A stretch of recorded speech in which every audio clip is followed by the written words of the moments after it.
Nathan Fletcher, who this time, well, just over this time next week, will be fighting for his first world title. Yeah. Nate, how is training been? Good to catch up. Yeah, it's good. Yeah, nice to see you, lads. Training's been going very well. It's obviously a bit ironic, and every fighter says it, but it's been the best camp. Do you know what I mean? Yeah. This is the most important fight for me, and it's been the best camp by a mile. I feel like after my last fight, I didn't really pick up any injuries, no knocks or anything, so I was straight back in the gym training. So I've had a good 12, 13 weeks to prepare for this one, and I'm in the best shape of my life. My sparring's been going better than ever. Everything's on point, and like I say, it's the biggest fight and the best I've ever felt, so it's all come together perfectly. I hadn't thought about that, but in a way, coming off the Boolen fight, first round finish where you didn't, as you say, take a lot of damage, that's the perfect scenario to go into a title fight into. 100%, because I've got that experience from just fighting 12 weeks ago, so it's all, that feeling's all still like brand new to me. And I didn't take any damage in the fight. The time before that, I fought Martin Yoni, and then I had quite a quick turnaround for Booland, but early on in that camp, I was nursing a few little knocks that I couldn't quite get back to 100% training for sort of the first 5-6 weeks of my fight camp. So the last 6 weeks where I managed to put the work in, but this time round, I've been getting solid 100% training in for the last 12 weeks, 13 weeks, so it really couldn't have gone any better. Like, good to hear, mate. Well, let's talk about the opponent, Dominique Wooding, for the vacant bantamweight title. Opinions on him as a style matchup? I think it's a good matchup for me personally. He's a striker, isn't he? Yeah. Obviously, I'm a very grappling heavy style, but I can mix it up well as well. Yeah. You come in and watch me sparring rounds this camp, you might think I was more of a striker than a grappler, to be honest. But I think stylistically, I match up well against anyone in Europe. I think no one's going to be able to deal with my pace and my pressure. I think he's going to be no different. I'll go in there and impose my game on him and get the finish 100%. How much is this a striker grappler for you? And if so, if we are saying this is a striker versus grappler, then who has the advantage in there, supposedly? Weak area, in your opinion? I think my striking's better than his grappling 100%. And I would say, it's a striker versus grappler matchup, because obviously my game plan is going to be to get a rear naked choke on him, and his game plan is going to be to try and knock me out. So it's a striker grappler in that sense. But at the end of the day, a fight's a fight, you know what I mean? Anything can happen. And I hit hard as well. But to be honest, from what I've seen of his fights, he really just doesn't want it going to the ground. Do you know what I mean? He's going to want to keep it on the feet 100%. I'm happy wherever the fight takes place, do you know what I mean? For me, it's just going to be about imposing my game on him and getting in his face and making it a fight. So I'm ready to do that, and I'm excited for next Thursday.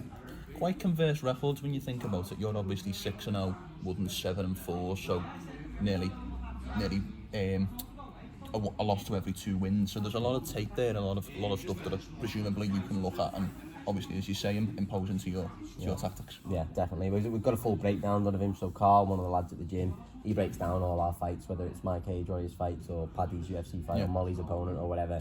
So he does like a good 45 minute to an hour long breakdown of our opponents, literally covering every single aspect of their game. So I know Wooding inside and out by now. I've watched that at least 4 or 5 times all the way through, do you know what I mean? So we've got a good knowledge of what he brings to the table and where my strengths can fit in against his weaknesses and stuff like that. So I'm as prepared as I can be, and I'm ready to go now. So we spoke about this previously when you came off the Boolen win, that we both kind of had an inkling that the title could be next with what you've done in the organisation. Talk to me about getting the vacant title against Wooden as opposed to an undisputed title against the defending champion Jack Cartwright.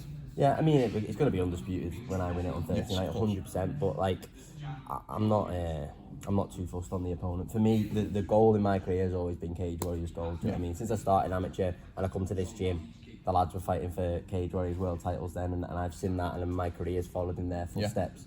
And everything that I've planned and wanted to achieve up until now has just been coming true, fight by fight, step by step.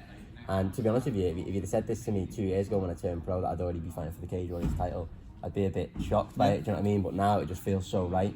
And the opponent doesn't matter to me. The main thing is I'm going to go out there and fight for the Cage Warriors title, like I've wanted to do since I got into this sport, and I'm going to win it 100%. Nothing's going to stop me from achieving that goal. And then it's on to the next. I've got a big long list of goals that I want to achieve in this sport, and this is the first big milestone in my career. So I'm very excited to go now. Because we spoke about that previously, and I remember you mentioning that about how Paul said you should be training for the top guys, and never mind the Cage Warriors guys, you should be training to fight the top bantamweights in the world. And I know your mindset and your belief in yourself that's, of course, Wooden is the focus, but there is them other goals out there that you will obviously have an eye on, if you like. 100%. For me right now, all I'm asked about is Wooden in this fight, you know what I mean? Like I said, this is the first big milestone in my career, so all my focus is going into this. Yes. Well, they're saying that, if I'm who I think I am and I'm who I say I am, I should be able to beat Wooding comfortably, because I want to beat the best guys in the world. I want to beat the likes of Pete Ian, TJ Dillashaw, Aljamain Sterling, Henry Cejudo. They're the type of people that I want to be getting in there and competing against the best fighters in the world at my weight class. That's what I see for myself in the future, is genuinely being the best in the world. So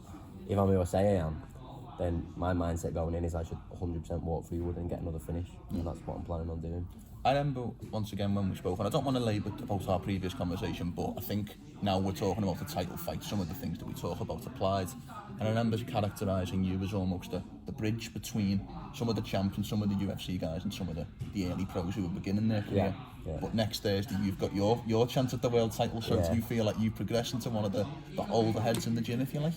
Maybe, yeah. I don't really know. I don't really Not older in terms of age, but in terms of experience and stuff. Yeah. I don't really look at it like that. I come into the gym every day with a beginner mindset, do you know what I mean? I'm not... I love saying that, I'd like to see myself as a bit of a role model to the guys coming through, the amateur lads and stuff like that, in terms of like my work ethic and stuff and how I apply myself in training every day. But for me, I'm still looking up to the other lads, Paddy and all that, and Molly, do you know what I mean? And Ellis and Paul, all our coaches inside. So I keep a very humble, like, beginner mindset anyway, and that's how I think I keep improving fight to fight. So, but yeah, it's mad. It's come around quick, hasn't it? So literally, we were saying a few months ago, like, I'm sort of the middle ground, and now already I'm fighting for the world title. So, but it's come quick, but I'm ready for it, and that just shows what consistency does. You know what I mean? Because I've not had a long, drawn-out career like most pros. They have a few bumps in the road, a few ups and downs, and it takes years for them to get to the level I'm at. I had my first amateur fight 5 years ago, and I'm already at this top European level on the verge of going to the UFC. But that's just down to my work ethic and my consistency and fighting regularly and winning all the time. So, You've accomplished so much in your early career, and as you say, no blemishes, undefeated. But obviously the consistency is one thing, but to a certain extent, you've been lucky with how active you've been able to keep, because we do see sometimes pros start that career and they get them couple of early fights, then early finishes, and people start going, maybe that's not a fight that I want. But with the greatest of respect, you've been lucky in the fact that you've been able to keep that activity. I think a lot of that's down to Cage Warriors. I've been with that promotion my whole career, and they're very good at doing what they do, matchmaking and giving me the right fights at the right time. And people might say, "Oh, he's been built up through Cage Warriors." I've fought hard people the whole time. You can say, "Yeah, you've been built up," and I've had all my pro fights in a good spotlight on a good promotion, but I've still had to beat the top guys. Like, I've not had any bum fights. Most people start out, get 3-4-0 off beating a bunch of crabs and journeymen. I never did that. My first pro fight, I fought someone who was 4-0. Second pro fight, I fought Kieran Mulholland, who's well known and was a well-rounded amateur, and he's obviously doing good things in the pro ranks now. Lee Mitchell, Martin Yoni, Brian Booland, all these people that have fought Sagas undefeated. Like, I've had a tough run to get to where I'm at. I've just managed to dispatch them all and do it pretty, I won't say easily, but I've finished every single one of them, so I'll give a good account of my skills, you know what I mean, and that's why I'm in the position that I am now, so early on. You are someone who, obviously, as you mentioned, through your career, has spent the entirety of your pro fights in Cage Warriors, and I think it is a fair characterisation to say that you've grown up there, if you like, because I had a little bit of a look at your previous fights in the pro ranks. They start on the prelims, then we progress to the main card, then we go to a spotlight fight against Booland, and now we're at the main event. So we're talking about that, about the progression through an organisation. I think it's been perfect, because like I say, every step in my career I'm taking that next little step up in terms of competition and in terms of exposure. Like, I always feel like I've kind of gone a little bit under the radar, to be honest, because I don't know if it was like on the amateur circuit, I didn't fight amateur for very long. I fought amateur for like 2 years, and in that time I didn't seem to get a lot of attention. And then I turned pro and I fought on like a pretty small Cage Warriors card in Colchester, got the finish, started racking up a few wins. It wasn't really until I think I was about 4-0 that people started talking about me. But I was building up my level that time to where now I'm one of the best in Europe. Do you know what I mean? So all of a sudden I feel like it's kind of like I've come out of nowhere. But like you say, I've been slowly pushed up each step of the way, and with that's become more attention, more eyes on me, more media obligations, stuff like that. But I love that. I love doing all these interviews and stuff, and I love the attention that I'm getting, because at the end of the day, like, I'm putting in the hard work and starting to get like recognition for it now is nice. Do you know what I mean? So I welcome it all, and I'm very comfortable being in the spot I'm in now. Southpaw talker as opposed to Southpaw strangler. The Southpaw talk, I don't know about that. Anything with Southpaw in, I don't really know, to be honest. It's like, we try and just avoid that. I don't know, the Southpaw strangler, it's just not. That's not a nickname that you. It's say the way we have someone like Paddy, or we have Molly who kind of cling on to their nickname, embraces it though fully. Embrace the nickname, perfect word. that's something that is almost, you know, you're trying to shape to a certain extent, aren't you? I don't know if it's just not me. I was never really like. I think any nickname I get, I'll cringe at. You know what I mean? Really, just until. I don't know. It's just to feel natural, doesn't it? To me, like the Southport Strangler, it just makes me cringe a little bit. But it's what it is. If people want to call me that, I can understand why. Do you know what I mean? I'm from Southport and I strangle everyone I fight, so it makes sense. But I just don't think I'll ever be comfortable with any nicknames. I'd rather just be Nathan Fletcher. Do you know what I mean? But we'll see. I want to ask you as well, because we've got a lot of teammates fighting on the next gen card. It's next gen to me, as we've spoken about previously, as a gym is synonymous with Cage Warriors. We know the relationship with Graham, and we know the guys progress through. But other than your teammates, give me another fight on this trilogy that you're excited about. I'm looking forward to watching the Friday main event, Paul Hughes and Morgan Charrier. I think that'll be a good fight. I'm backing Paul Hughes. Like, I think he's very good. I rate him, so I think that'll be a good fight to watch. Obviously the flyweight main event as well, which is Saturday, I think. Yes. Yeah, Creasy Shanks. I think that'll be a good fight as well. I really like watching Luke Shanks fight. He brings it every time. And Creasy's obviously a bit of a veteran now, isn't he? A bit of a UK MMA legend, so that'll be a good scrap. Other than that, I haven't really announced too many of the fights, have they? I feel like I don't even know who's fighting. Reece McKee, I'm looking forward to seeing him fight again. I think he'll dispatch his opponent pretty handily as well. Other than that though, I can't really think what fights are on there. All my teammates are fighting, so I'm looking forward to watching them, like you said. Adam Cullen will be back out there, is the pro fights, I'm looking forward to that. And then a few guys making the Cage Warriors debuts as well. So I don't know if I'm allowed to say their names yet, but watch out for them as well, the next gen guys making the Cage Warriors debuts, because they'll be making big waves as well in the next few months. So it's going to be a good weekend of fights, and I can't wait to get there now and just get in the mix with everyone in the Cage Warriors bubble and stuff. Just off the cuff, obviously Wooding is the focus in the bantamweight gold, but we see your shameless picks and peak performance in next gen. Do you think a move up to featherweight is ever in your future? I mean, I train with featherweights all the time. My main sparring partner for this camp's been Liam Malloy, who's a big, strong, athletic featherweight.